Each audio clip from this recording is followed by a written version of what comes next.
चला तर मग बनवूया भोपळ्याचे घारगे। मार्केटमधून पाव किलो भोपळा आणला, त्याचे बारीक तुकडे केले, थोडंसं गूळ आणि हे तुकडे घेऊन पाण्यामध्ये शिजवायला ठेवले।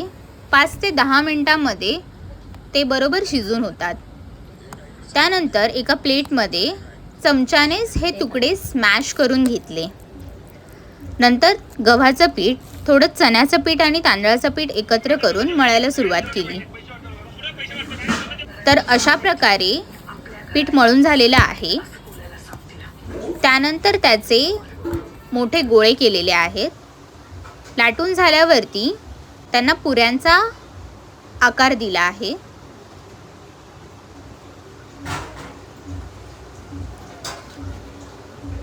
आणि मग घारगे गरम तेलामध्ये तळायला सुरुवात केलेली आहे।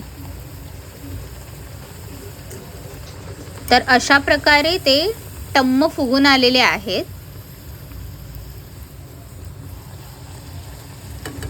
आणि घारगे खायला रेडी आहेत। Thanks for watching. Bye bye.